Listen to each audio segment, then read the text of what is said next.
சரீரம் எப்படி வந்தது? ஆதாம் ஒரு மனுஷன் மூலமா. இப்போ ஒரு மனிதனுடைய கீழ்ப்படியாமை எனக்கு மரண சரீரத்தை கொண்டு வந்துச்சுன்னு சொன்னா, ஒரு மனிதனுடைய கீழ்ப்படிதல் மரண சரீரத்தை என்ன பண்ணிடும்? அழிச்சிடும். இது ஃபார்முலா, பரலோக தேவனுடைய திட்டம். இதான் கிருபை. அதுக்கு பேர் தான் கிருபை. நீ செய்வதற்காக நீ செய்யற இடத்துல அவ செய்யற, அது பேர் தான் கிருபை. இப்போ என்ன பண்றாரு? இப்போ இயேசு கிறிஸ்து பாவ மாம்ச சாயலை தரித்து கொண்டவராய் வந்து அவருடைய சரீரத்திலே பாவ மனிதனை என்ன பண்றாரு? ஆக்கினைக்குள்ளாக தீர்க்கிறார். அதான் 6:6 சொல்லுது. என்ன சொல்லுது?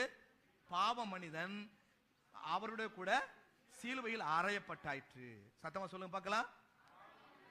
ஆதாமின் மூலம் வந்த கீழ்ப்படியாமின் மனிதன், வியாதி பிடிக்கிற மனிதன், மரணத்தை சம்பாதிக்கிற மனிதன் இயேசுவோடு கூட மரித்து போனான். இந்த நம்புறவங்கள கை உயர்த்தி ஆமென் போடுங்க பார்க்கலாம். ஆமென். ஆமா, இதெல்லாம் தேவனால் செய்யப்பட்டது. ஆதாம் மூலம் மனுக்குலத்திற்கு எப்படி பாவம் மரணம் கடத்தப்பட்டதோ அதே போல இயேசு மூலமாய் கிருபையும் ஜீவனும் நீதியும் அவர் மூலமாய் கடத்தப்பட்டு விட்டது. ஆமென், ஆமென்.